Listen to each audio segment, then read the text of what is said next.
This call is now being recorded. Sim.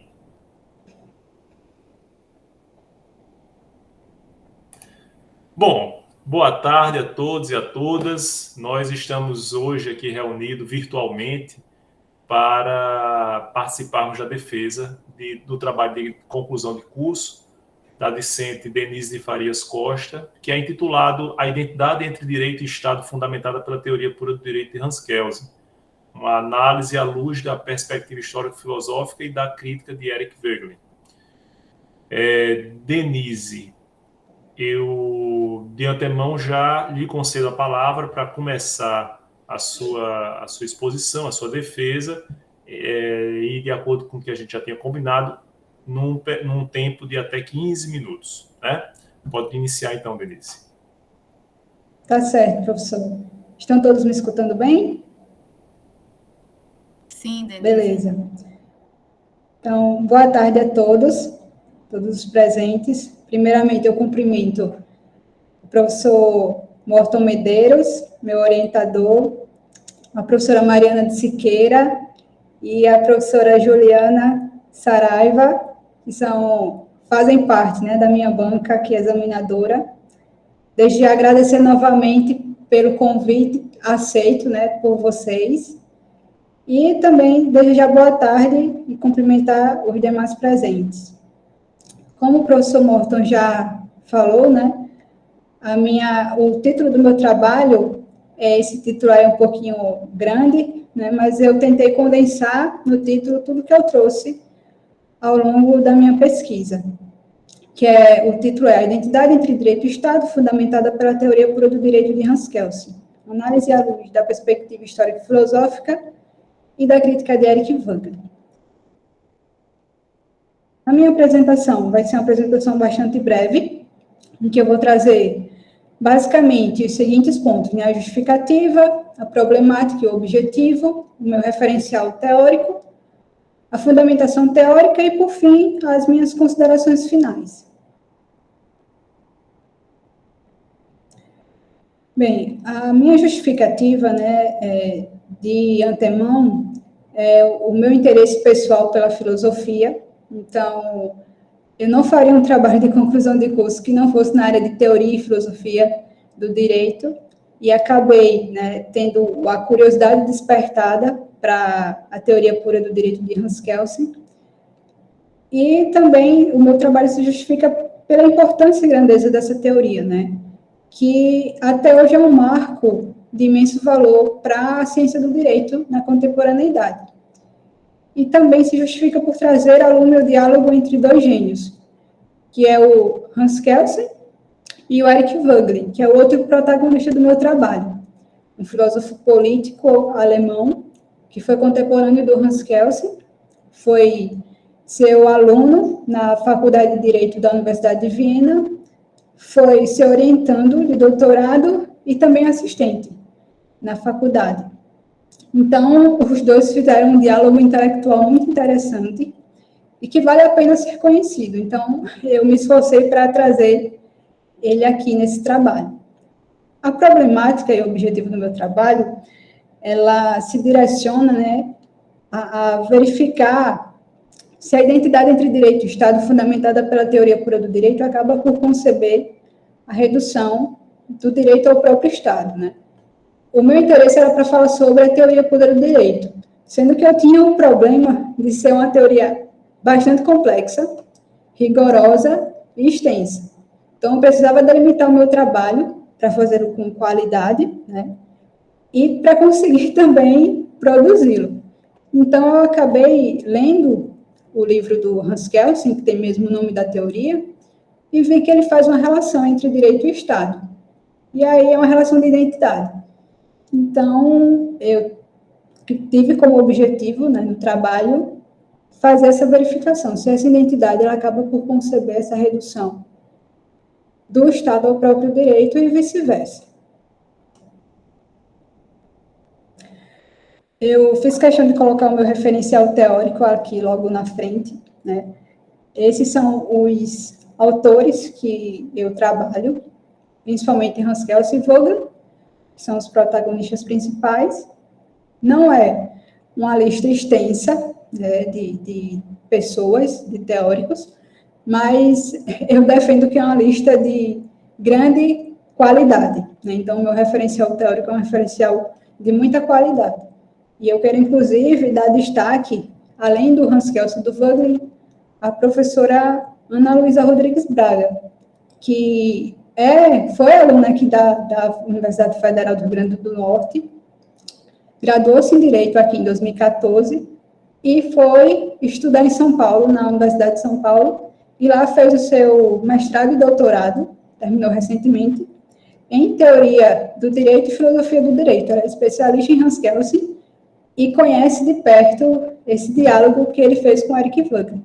Então, a pesquisa dela foi principal, né? Foi muito importante para a minha pesquisa. E entrando propriamente no meu trabalho, ele tem 3 capítulos de fundamentação teórica, e aqui eu trago os nomes dos meus capítulos, né, que eu trago o contexto histórico do diálogo entre Kelsen e Wögling, trago a teoria pura do direito e a identidade entre direito e Estado, e, por fim, eu abordo a crítica do Eric Wögling à teoria pura do direito. E aí vocês estão vendo a imagem dele, né? Em cima está o Eric Wögling, e abaixo dele está o Hans Kelsen. Então, o meu trabalho, propriamente, está nesses 3 capítulos. Então, né, eu coloco no meu título a perspectiva histórico-filosófica, né? E eu tratei dela ao longo da minha pesquisa. Eu defendo que a teoria pura do direito ela tem um tripé de sustentação, que é o contexto histórico em que nasceu, os fundamentos filosóficos norteadores e as correntes contrárias que confrontou. Para a gente entender a teoria pura do direito, entender a identidade que o Hans Kelsen concebeu entre direito e Estado, é fundamental a gente conhecer esse tripé, né?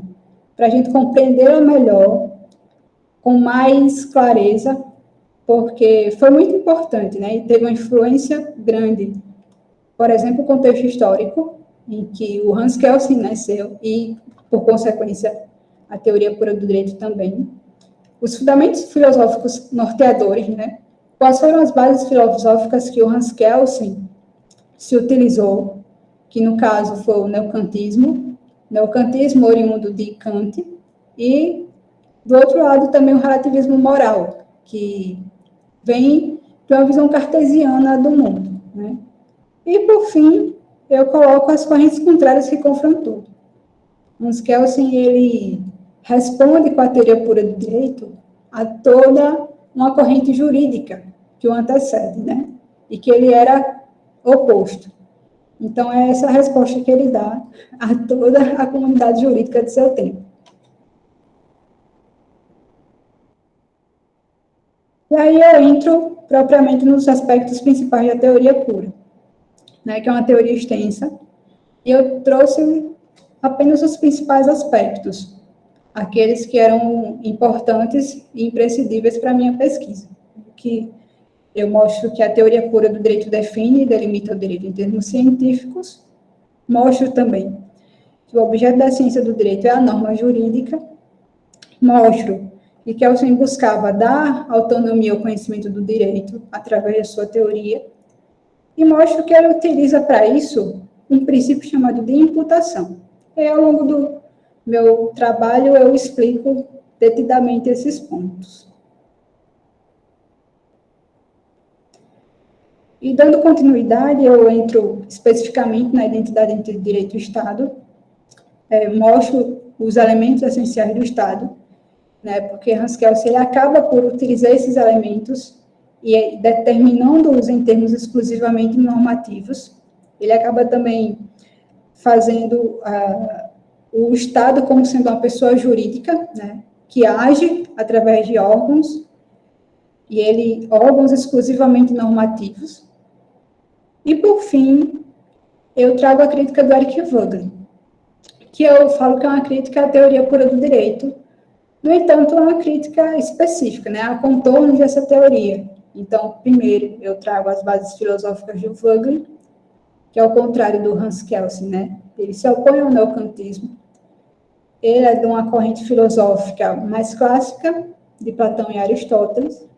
E aí também eu trago a crítica dele, que é basicamente, né, ele diz que a teoria pura reduz a teoria do Estado à teoria das normas jurídicas e captura o Estado e o aprisiona à lógica normativa.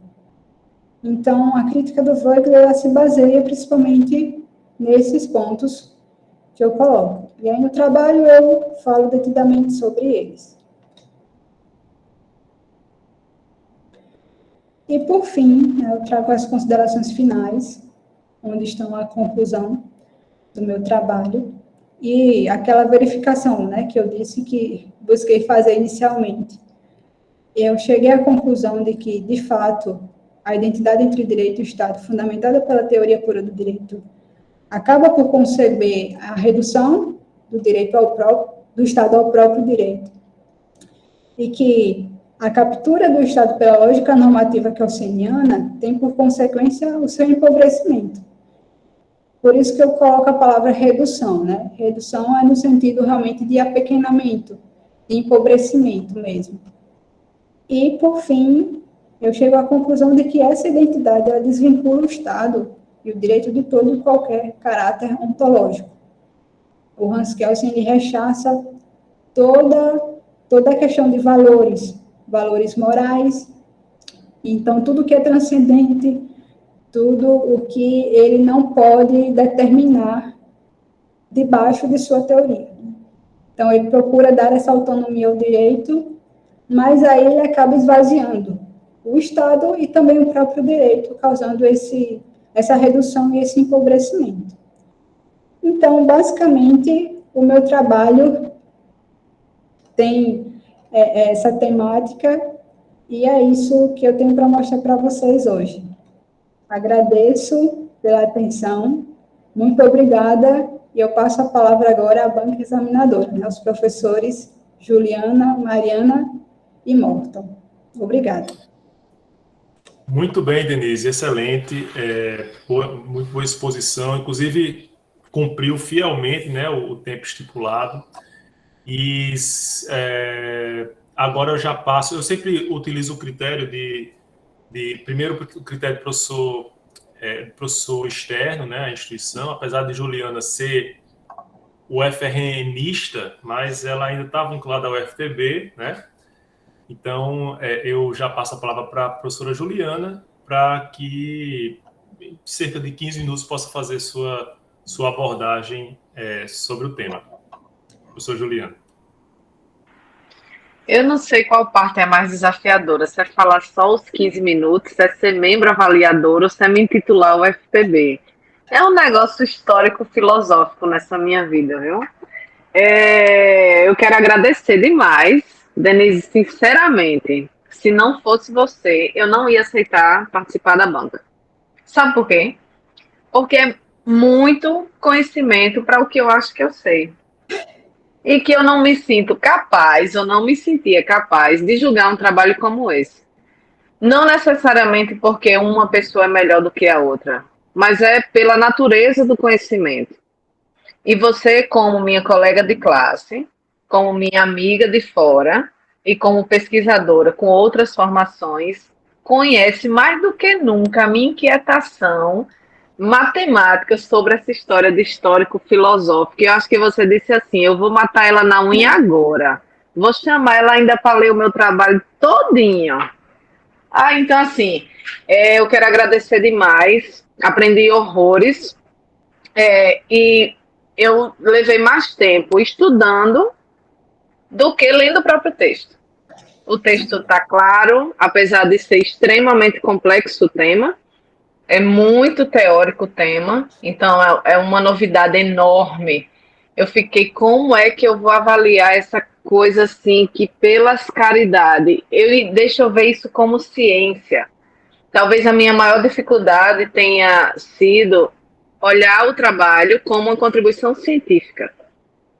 E aí a pergunta que eu mesmo me fiz ao terminar de ler o trabalho, depois de milhares de leituras extras, certo? Tipo, qual o papel da filosofia no campo histórico, qual o papel epistemológico e ontológico de objetos filosóficos, tipo aquela viagem, para eu tentar me situar no espaço.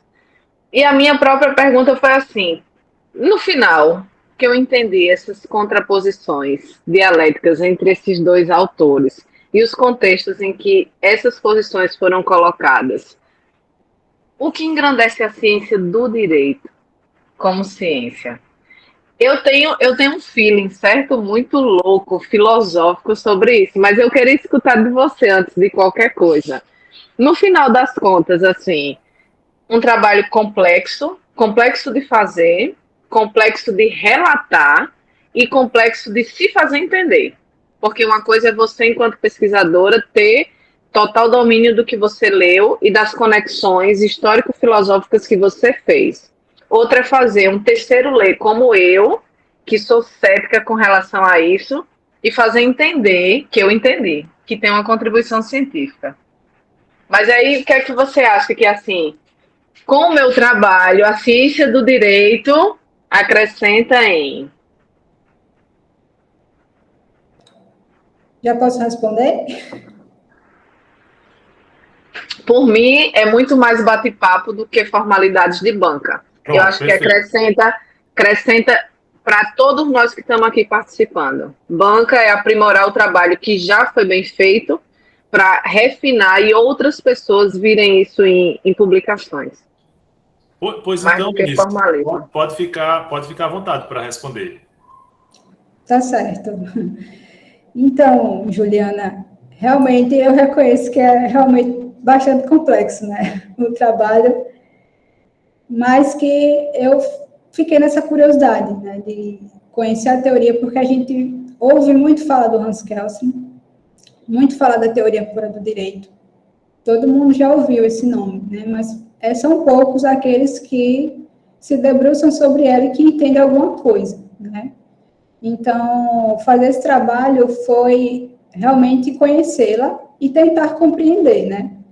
E eu posso falar que o meu trabalho, a contribuição dele é realmente trazer à luz a teoria pura ainda, né? Porque hoje em dia muito se tem essa teoria como uma teoria já ultrapassada, a gente vive na era dos princípios, né? Mas que foi um marco teórico muito importante. E eu tentei trazer justamente essa perspectiva histórico-filosófica que tem lá na minha pesquisa para contribuir, né? Porque, como eu falei, não tem como você entender uma teoria sem você entender os porquês, as raízes dela. Então, eu acredito que o meu trabalho ele vem tentar facilitar o entendimento da teoria pura do direito, pelo menos nesse recorte que eu fiz, né, na identidade entre direito e Estado. Eu tentei mostrar que o Hans Kelsen, ele quer dar autonomia ao conhecimento do direito, como ele diz, ele quer levar o direito a uma ciência genuína, porque ele via as perspectivas, né, sociológicas, políticas, religiosas como uma ameaça. Então, ele queria proteger o direito. Hoje eu entendo o porquê que ele fez isso.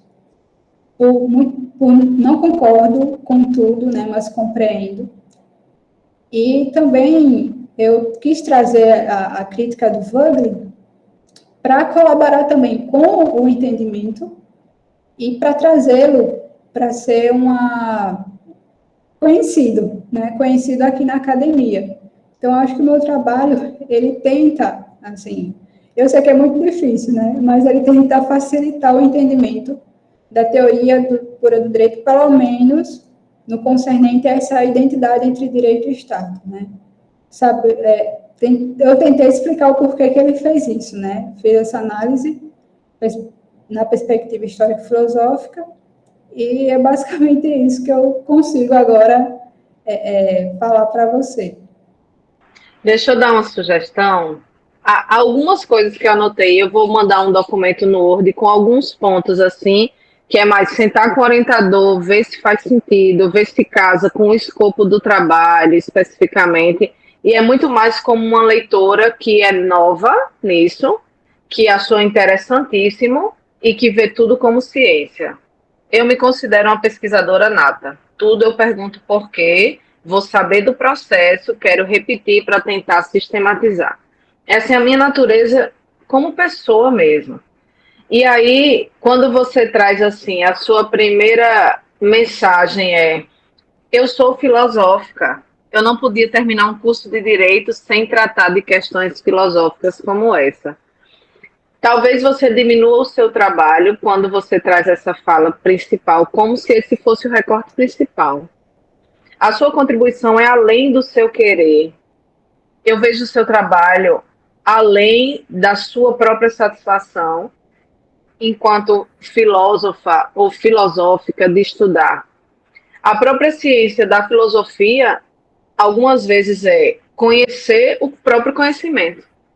É fazer essa análise epistemológica de como ele foi construído, por que ele tem essas diferentes interpretações. E talvez isso, como ciência, uma sugestão que eu tenho é deixar isso claro, até para trazer o seu objeto e não parecer uma retórica, sabe? Que o povo critica muito o trabalho assim, de dizer assim, isso não vale nada, é viagem. Esse povo fala e não diz nada. Eu vi muitas coisas no seu trabalho. Por exemplo, a importância de recorte tempo e espaço. Eu não posso desconsiderar as questões de guerra, as vidas pessoais, os históricos das pessoas que escreveram, naquela região em que escreveram, e simplesmente pegar um trecho, trazer para o Brasil e dizer assim, direito é Constituição. O governo federal precisa ver a lei não sei que lá, sem um recorte tempo e espaço. E isso é uma contribuição científica. Você, através dos estudos, consegue mostrar, sem ser só uma discussão filosófica sobre, objetivando mais, materializando mais a contribuição como ciência.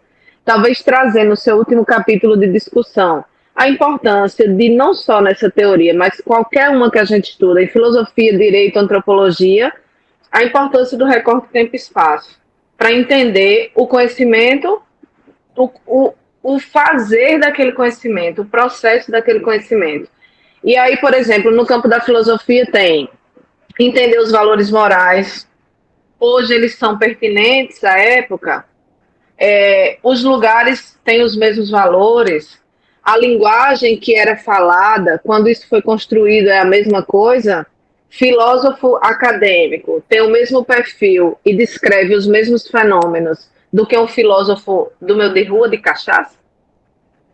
Talvez eles estejam passando pela a mesma perspectiva, mas suas experiências fazem com que a descrição sobre uma própria teoria seja, inclusive, divergente por causa desse espaço. E isso é extremamente relevante para a ciência do direito como ciência. Que aí, às vezes, você pincelou isso, mas ele está como se fosse transversal no texto, está como se fosse espalhado, está como se fosse nos referenciais teóricos, e você podia trazer, sintetizar em 2, 3 parágrafos no final, ou nas próprias considerações finais, a importância de ter trabalho assim. Tão importante quanto pegar um monte de jurisprudência e um monte de decisão de tribunal e analisar quantos decidiram, quantos foi a favor, quantos foi contra, precisa mudar a lei, é tão importante quanto isso. Por que é importante? Porque na própria interpretação das decisões atuais, isso precisa ser levado em consideração. Como é que a gente interpreta uma lei de hoje sem olhar o PL? O que é que o legislador quis dizer? Às vezes um PL demora anos para virar lei. E aí ele foi escrito em outro contexto completamente diferente. Ou numa região do país, do nosso país continental, completamente diferente. E o seu trabalho enquanto histórico filosófico é extremamente relevante para trazer isso de forma prática também. Que é a forma que eu, que sou muito pragmática, consigo enxergar. Então você trouxe linguagens, você trouxe modos de vida, você trouxe experiências, você trouxe a importância do recorte tempo e espaço. Você trouxe a importância de interpretar nos dias de hoje. Hoje, quando a gente vai falar do nosso ordenamento, tem que falar em Kelsey. A pirâmide de Kelsey. Constituição lá em cima e as bichinhas das leis embaixo. Mas é simplesmente fazer isso e dizer isso? Não, eu preciso de trabalhos como o seu para entender de onde vem isso. Que era lá uma monarquia que não era, que era república, que tinha guerra, que não tinha. E por que isso ainda hoje é utilizado? Entendeu? Então, às vezes eu senti falta disso, e a minha sugestão é essa: no final, nas conclusões, isso que está espalhado e o que você traz como contribuição de um trabalho de filosofia e de história, qual a importância da história? Entender o passado, a gente viu lá no ensino fundamental, para entender o presente e prospectar o futuro. E aí vem as suas próprias reflexões enquanto filósofa. Chegar e dizer assim, nesse recorte existem essas críticas, mas o que você acha? O que é que Denise acha? Direito é Estado? Estado é direito? Se limita a isso? Porque sim, por que não? Ou Bolsonaro, ou Lula, ou Ciro, ou Tiririca sendo presidente, até que ponto isso tem que interferir? Se eu tenho um direito positivado, e como que isso é no Brasil? Então, existem coisas hoje, e uma das discussões que você traz foi a dicotomia que se tinha na época, e Kelsen tentou tirar esse babado político-filosófico e dizer assim, vamos aqui sistematizar. Estado é um ente, um sujeito do direito e tem direitos e deveres. Como é que traz essas discussões como hoje? Eu acho que isso é muito relevante. Eu acho que você tem pano para manga para sintetizar essas conclusões, esses valores, essas verdades. E trazer essas discussões hipotéticas. Por que eles pensaram diferentes? Ou por que, apesar de seguir, de ser orientando dele, ele chegou numa outra conclusão? Então, assim, para não comer muito os meus 15 minutos, a gente podia falar horas e a gente vai conversar muito depois no nosso grupo, certo? Adorei aquele negócio dos agradecimentos, mas aqui eu vou lhe avaliar, não vou ler só aquela página, não. Mas eu lembro, foi na aula de metodologia de Ravenna que você chegou assim, sem saber onde estava, disse, senta aqui, vamos para o nosso grupo. Eu lembro também. As coisas boas da vida a gente sempre lembra. Então, para tentar sintetizar a minha contribuição, fora parabenizar um estudo complexo como esse, é você juntar isso e trazer a importância desses elementos como objeto de estudo de direito. Qual o objetivo? Por que escolheu esses teóricos? Por que tem aquela lista enorme? Eles são referência? Eles que falam sobre isso? Então, eu senti falta da descrição metodológica, ficou muito superficial, talvez pela complexidade do próprio trabalho. Na introdução ficou assim, escolhi esses teóricos no cunho bibliográfico, técnico, acadêmico, vamos lá estudar. Mas tinha mais pessoas para estudar? Tinham mulheres para estudar? Tinham outras pessoas, mas de outras regiões, que contradisseram ou corroboraram com isso? Então, você tem o sentido das escolhas, elas não foram aleatórias, mas não está descrito na metodologia, entendeu? Então, por exemplo, eu botei assim, algumas perguntas que eu vou mandar para você. Por que foram escolhidas essas obras? Foram embasadas em que essas escolhas? Por que o cunho ficou bibliográfico, técnico e acadêmico? Você pode simplesmente justificar, porque na época o que era escrito, que a gente tem acesso até hoje, é isso. Eu não tinha revistinha digital. Então, só pode ser delimitado como técnico acadêmico para poder ter as informações. Então, aí você falou que teve pessoas que comentaram muito sobre o trabalho dele. Quem são essas pessoas?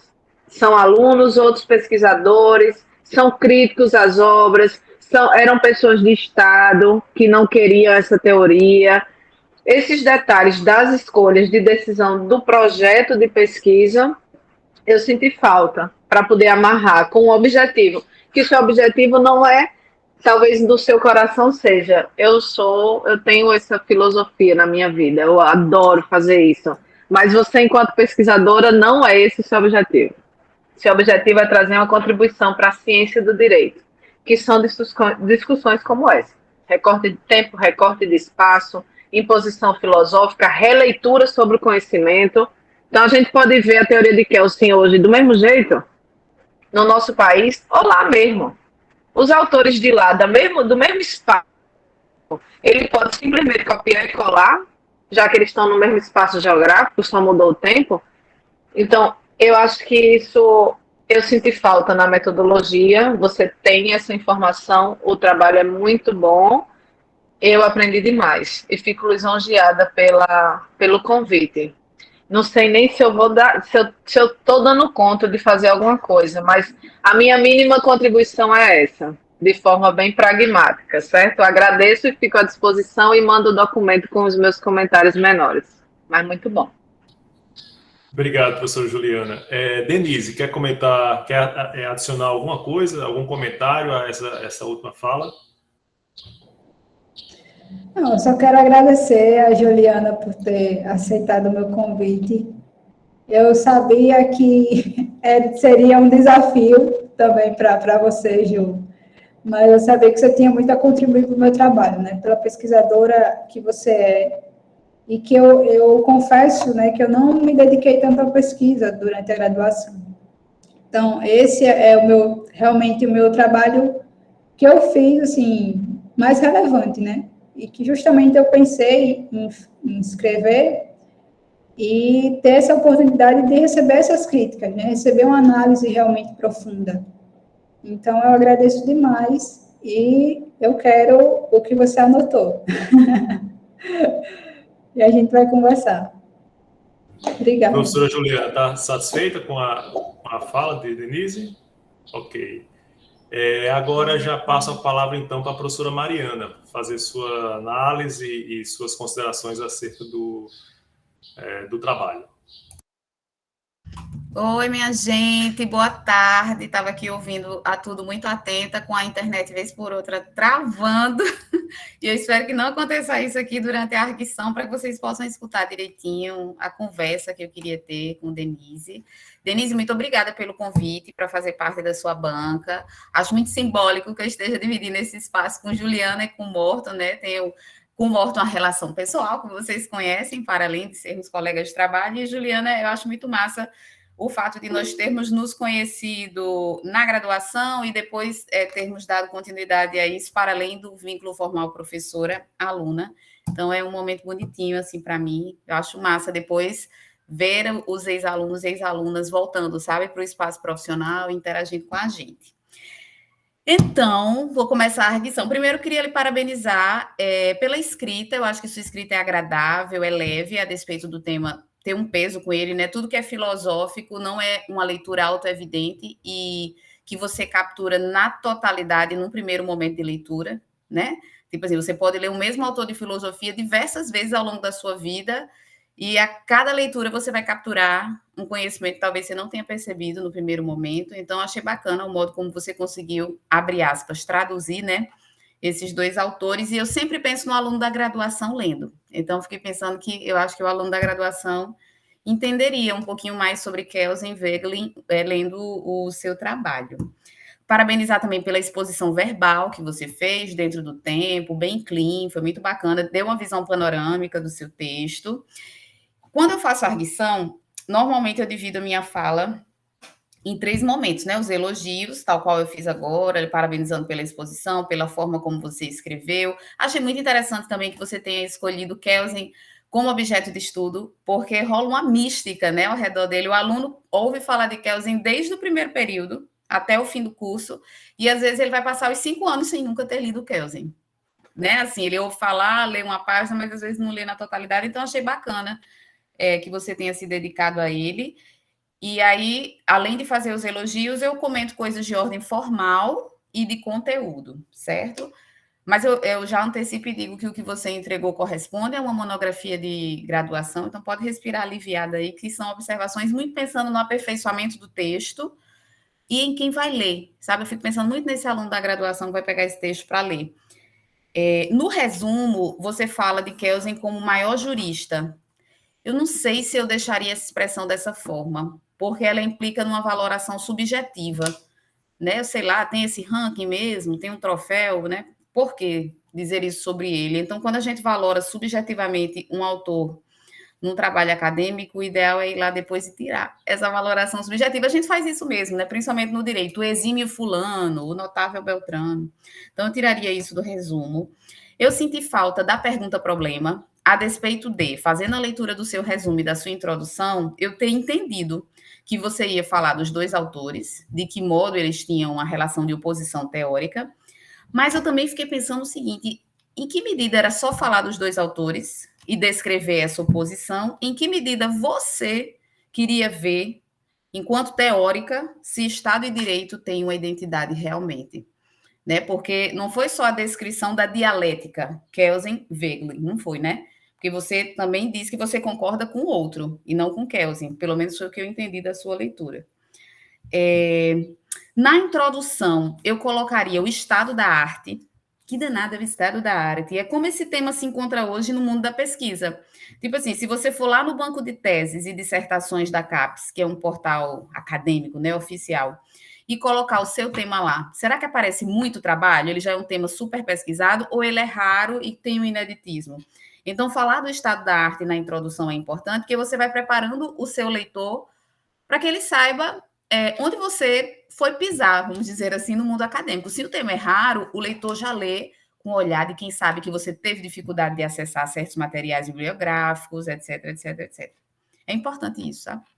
Especialmente no seu tema, que não é muito comum. Não é comum, assim, a gente ter tanta pesquisa de filosofia do direito e se apegando a autores. Não é uma pegada do direito ainda, né? Se você vai lá na sociologia e na filosofia, tem pessoas que são especialistas no autor fulano, no sociólogo Beltrano, no filósofo sei lá quem. E a pessoa lê tudo daquele sujeito e vai tentar entender o pensamento dele para além do que os manuais dizem. Então, como no direito não é comum, vai ser importante você dizer isso. Quando eu vi o título, eu fiquei pensando, por que danada ela escolheu esse tema? Que tema específico, que é a justificativa pessoal, né? E você aqui começou dizendo na sua fala, eu não vou lembrar a frase exata, mas algo até que Ju repetiu, né? Que não teria como terminar o seu curso sem um tema de ordem filosófica, sei lá se foi isso, algo mais ou menos assim. Então, você tem um estudo anterior de filosofia, uma formação anterior de filosofia, você já pesquisou, é uma predileção pessoal. Eu acho que talvez apontar a justificativa que motivou você a despertar para esse tema, até o que você disse aqui, ó, Kelsen é um dos autores mais mencionados, né, sei lá, no curso de Direito, eu queria entender mais e melhor o que esse autor disse em teoria pura, porque, assim, Kelsen tem um bocado de livro, mas ele é o mais mencionado com relação à teoria pura, né, assim, essa é a obra dele que menciona. Eu adorei ler a biografia, a biografia dos dois, eu adoro biografia, sou a fofoqueira da história. Eu acho bom ler sobre a vida dos outros, assim, mas eu fiquei perguntando em que medida a biografia tinha relação direta com o seu problema de pesquisa, que provavelmente era aquela disputa de narrativa específica do Estado com a identidade com relação ao direito, sabe? Então, não sei. Eu não tiraria, porque é muito bacana de ler aquilo ali, mas talvez mostrar mais como certos aspectos da vida de um e de outro foram levando a teorizações mais kantianas ou menos kantianas, enfim, tentar fazer uma correlação daquilo com o seu tema, para não parecer que é algo muito acessório, assim. Aí eu adoraria conversar um monte sobre esse tema, é o tipo de discussão que eu gosto. Eu adoro essas discussões. Pois é, esses 15 minutos é pouco demais, a gente tem que sentar na mesa do bar, tomar cerveja, aí menino vai sair cada filosofia mais linda, né? Não? Tipo isso, Juliana, tipo isso. Mas eu fiquei pensando, sabe? É o segundo tempo da defesa. É o segundo tempo.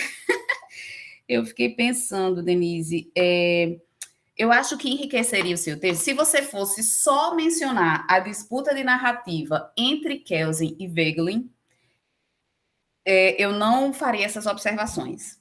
Mas como você tomou partido, dizendo que um estava certo e o outro nem tanto, aí eu acho importante algumas explicações para o seu leitor. Por exemplo, quando você diz que o Estado se empobrece ao ser reduzido, né, vou usar até essa expressão, ser reduzido a uma forma jurídica, seria interessante que você explicasse como assim ele fica mais pobre. Porque quando a gente pensa em algo mais pobre, a gente pensa em algo pior, que foi valorado negativamente, né? Tipo, mais pobre normalmente é interpretado como ruim. Então, de que forma o Estado se empobrece? Ele se empobrece de que maneira? É numa perspectiva prática, numa perspectiva teórica, é de redução das abordagens filosóficas múltiplas que poderiam ser feitas com relação a ele? Porque, assim, lá na disciplina de Direito Administrativo, é muito comum que os alunos, em algum momento, comecem a se questionar sobre o que é o Estado e qual o papel dele dentro da nossa vida, dentro da sociedade. E tem muitas correntes teóricas, né? E eu costumo dizer, olha, não sei se dá para a gente analisar na perspectiva do certo e do errado. Se alguém dissesse assim, o Estado é uma xícara de café, aí tudo bem, eu acho que dá para dizer que está errado. Mas, no geral, são pontos de vistas distintos para conceituar essa categoria, que é a categoria Estado.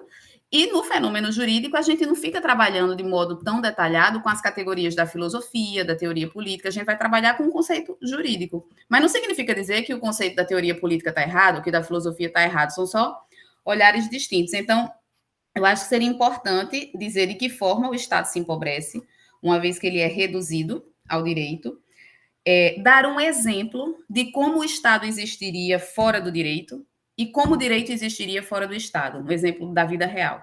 Tipo assim, em que situação o Estado existe fora do fenômeno jurídico, em que situação o direito existe fora do fenômeno estatal. Acho que seria importante para o seu leitor, especialmente considerando o aluno da graduação, que se ele fizer a leitura dessas observações, ele vai ficar, como assim o Estado fica pior ao ser equiparado ao direito? O que é que ele perde? Né? Qual o prejuízo que ele ganha com isso?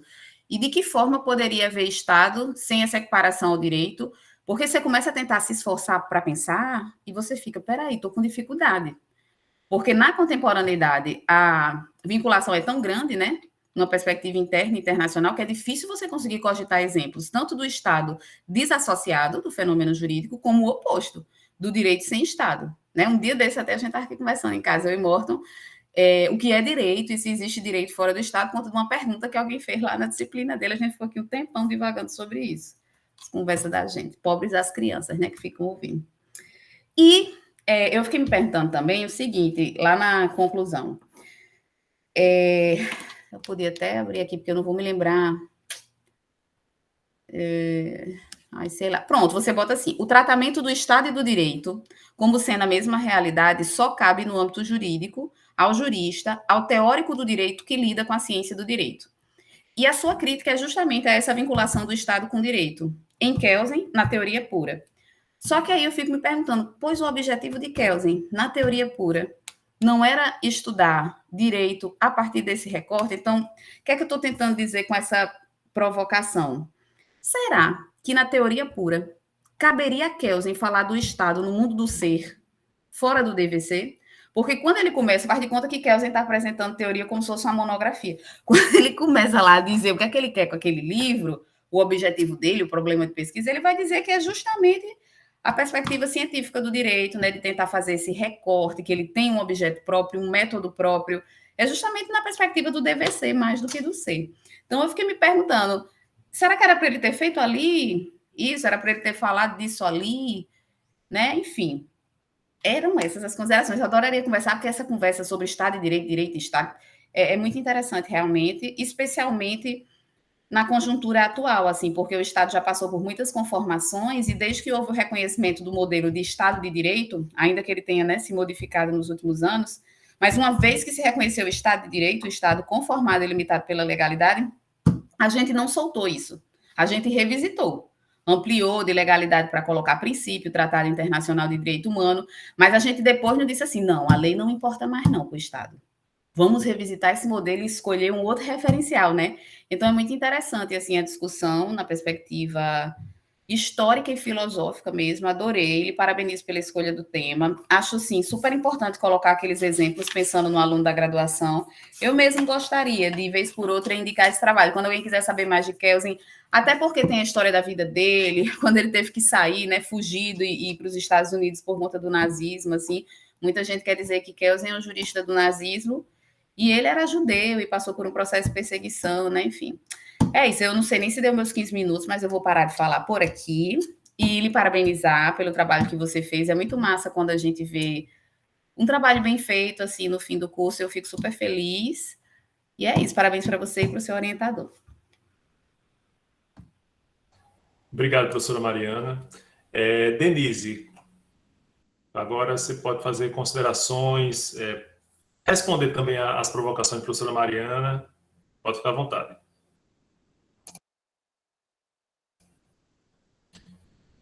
Será que travou lá?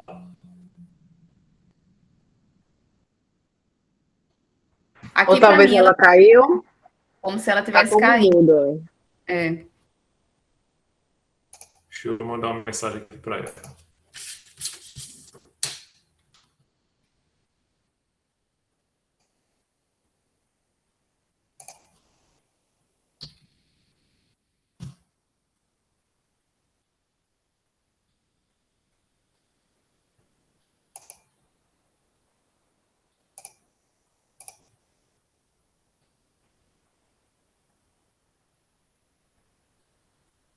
Caiu mesmo. A pobre caiu, eu acho, é. Mas eu acho que ela escutou tudo o que tu falou, porque quando tu disse que vou parar por aqui, ela balançou a cabeça. Foi. Foi. É triste É emoção, internet, né? São as vibrações eletromagnéticas está tentando passando voltar. para as redes, entendeu? Ela está tentando voltar. Pronto, acho que ela voltou agora. Pronto. Estão me escutando? Sim, agora está ótimo, Denise. É Pronto, muita emoção, caiu. né? Foi a internet. Pronto, pois pode... Foi, Mas você chegou a escutar a participação toda, professora Mariana? Consegui. Pronto, pois então pode se pronunciar sobre essas provocações. Na hora que eu começar a falar, né, caiu. Bem, professora, eu lhe agradeço demais pelas suas colocações, né? Interessante a senhora falando e eu dizendo, meu Deus, como eu não pensei nisso, né? Assim, é isso que acontece, né? Realmente, tudo que a senhora falou faz muito sentido, principalmente essa sua última colocação, né? Será que o Hans Kelsen teria como falar em ser, né? Teria como ter feito algo diferente? E eu concordo com a senhora, que realmente eu acredito que não teria como ter sido diferente, né? Ele fez assim o que ele conseguiu fazer e era aquilo mesmo. Então eu acolho as demais colocações e vou fazer o possível para inserir no meu trabalho. Oi, Juliana, querendo falar mais. Professora Juliana aí. É rapidinho, eu acho uma contribuição. Eu achei aqui na revista de Filosofia do Direito, depois eu mando o link, uns trabalhos muito legal, que eu não sei se cabe, mas é a minha peitica de computação. Trabalhos relacionados. Entendeu? Tem um título que é assim, um pouquinho mais de Kelsen, 2 pontos. Alguns apontamentos sobre a interpretação na teoria pura do direito. Aí tem outro, Kelsen e a metafísica, uma crítica imanente da teoria pura do direito.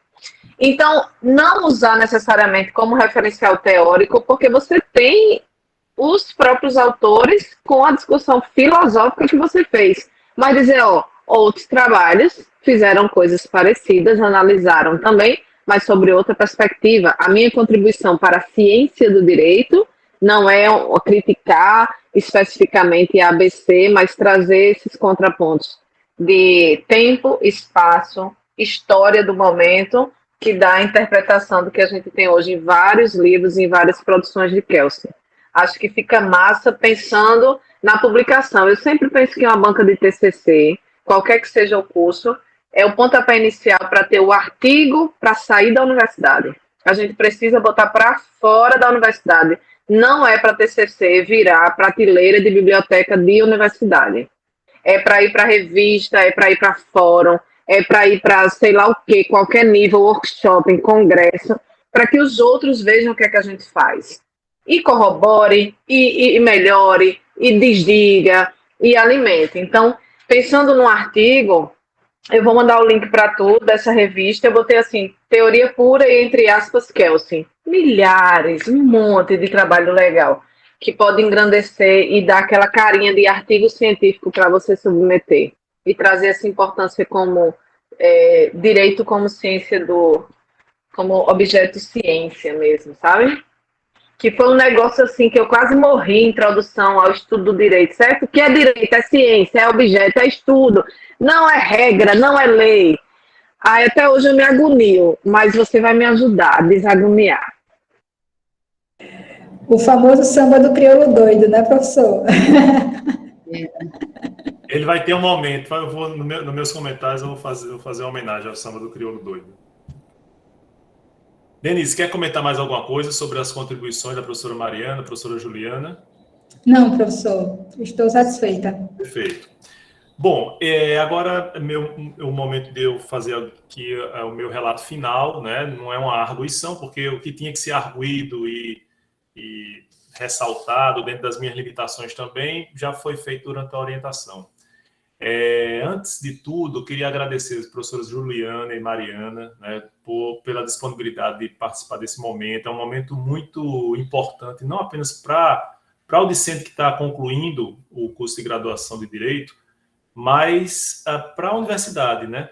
E eu sei que nesse período, professora Juliana e professora Mariana são professoras também que tiveram que conviver com semestres apinhados, né? Então, férias reduzidas, é como se a gente fizesse quatro semestres em um ano só. Então, tem sido muito desgastante para os professores. E eu sei do cansaço que isso impõe a todos nós e, portanto, do desafio que vocês toparam cumprir participando dessa banca.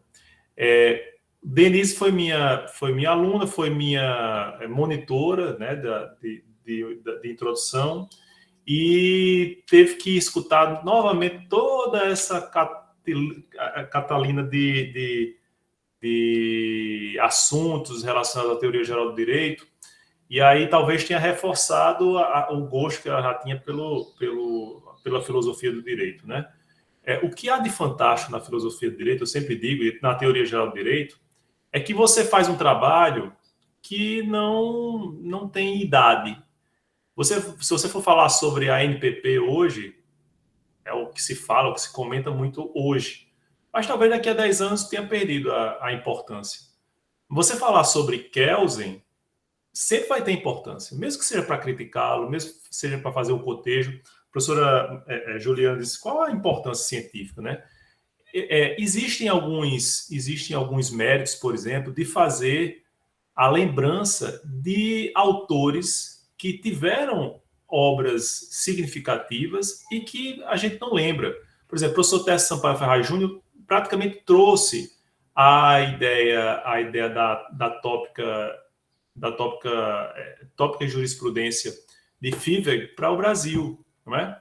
Então, não é que ele apresentou à Academia Brasileira, olha, existe esse autor, ele é estudado de forma muito recorrente na Europa, mas a gente esquece o autor, né?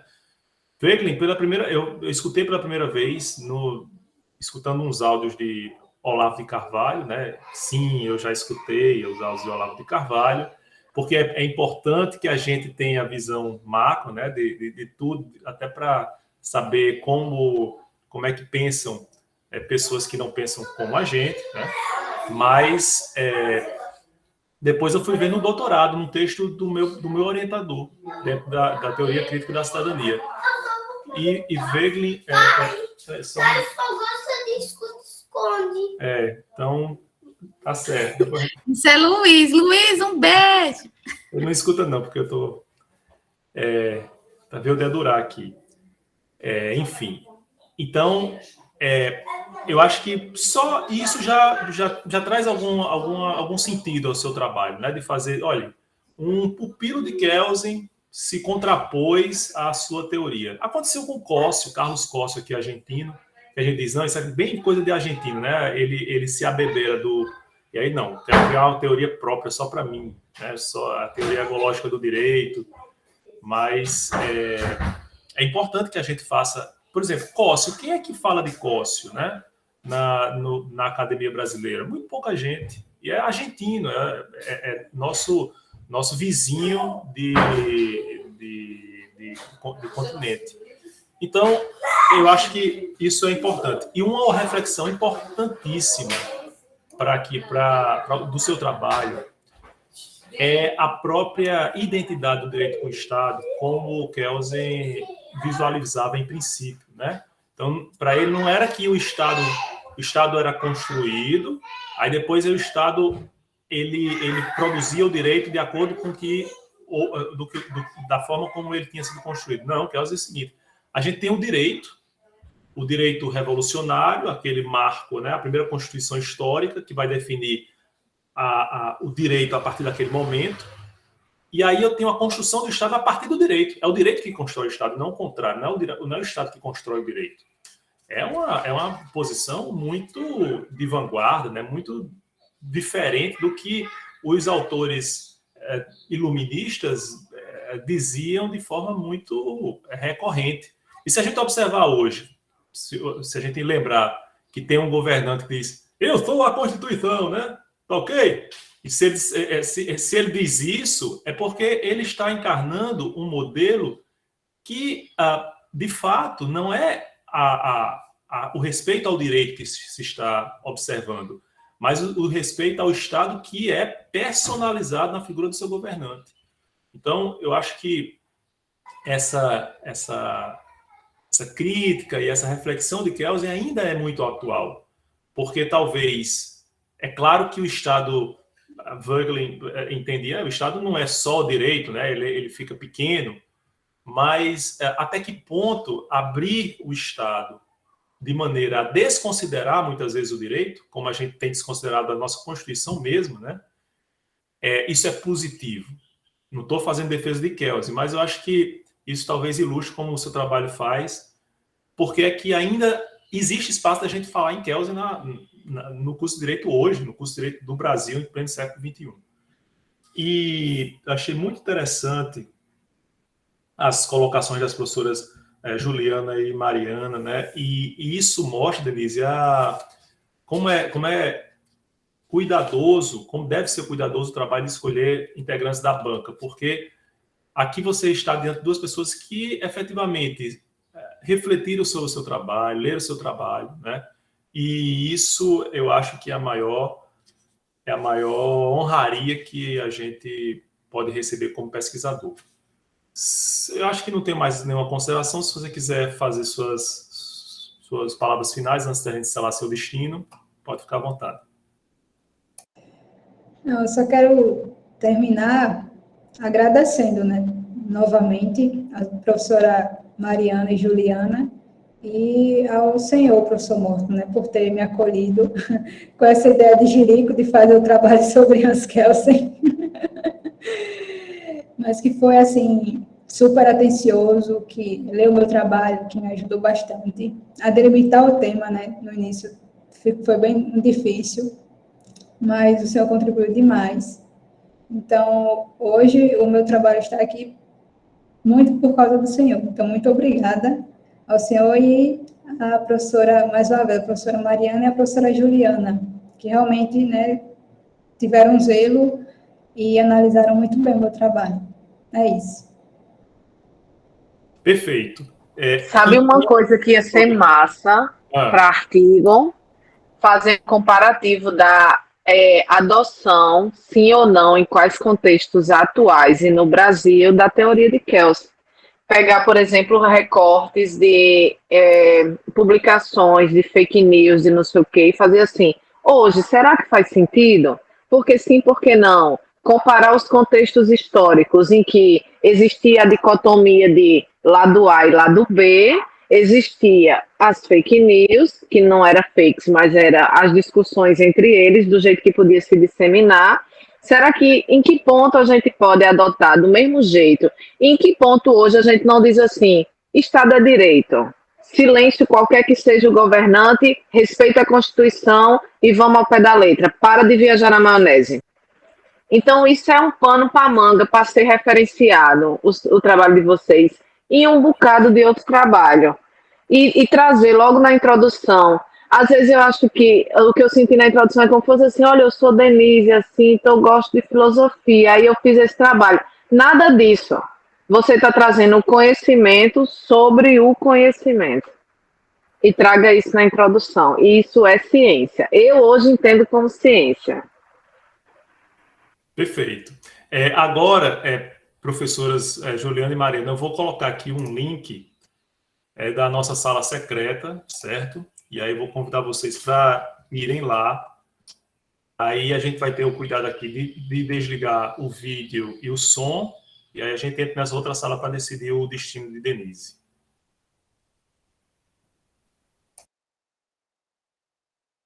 Só lembrando que o pessoal aqui que vai ficar nessa sala, não é bom falar mal da banca, não, porque está tudo sendo gravado, tá?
Pronto. É só esperar aqui professora Mariana e professora Juliana voltarem para a gente dar o veredito final. Pronto.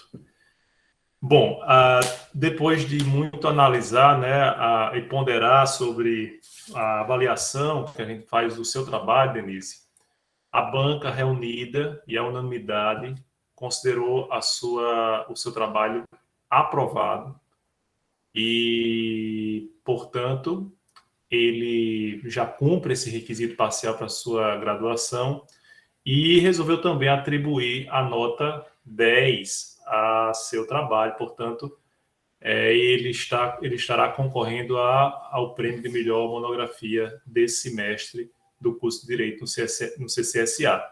Parabéns, Denise. E agora é só aproveitar esse momento, porque é de muito júbilo e alegria. Se quiser falar alguma coisa... Só agradecer novamente. Eu comentei com as minhas amigas que eu não me importava se tirasse 7 ou 10. Eu queria ser aprovada. Então, eu fico contente de qualquer maneira. E muito obrigada mesmo pela contribuição de vocês. E os outros, né, que estão aqui também nessa sala participando, são pessoas especiais. Muito obrigada. E agora, já que a gente já sabe o resultado, se vocês quiserem abrir a câmera para o registro fotográfico, né, para a gente ajeitar o cabelo. Vou ajeitar o meu cabelo também. Pronto. Quem é que faz a foto? Eu posso fazer o print. Pronto, aí eu faço o print. Eu vou dizer 1, 2, 3 e já, minha gente. Tá bom. 1, 2, 3 e já. Pronto. Fiz o print. Deixa eu só ver se prestou. Veja aí. Ela diz assim, vou ver se prestou, mas só olha para ela, viu? Ô, mentira. Eu vejo se tá todo mundo de olho aberto. Acho que Ju fechou o olho. Eu tô um pouco... Bora outro. Ju, abre esses olhos. Lá vai. 1, 2, meia e já. Pronto. Sorrisinho amarelo.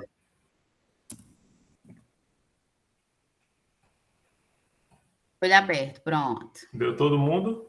Deu todo mundo. Pronto, pois tá bom. Depois ela me repassa e eu compartilho com você, viu, Denise? Pessoal, certo, professor. Parabéns, Denise. Muito obrigada às professoras. Muito obrigada ao auditório aqui, né? Reencontrando aqui o pessoal.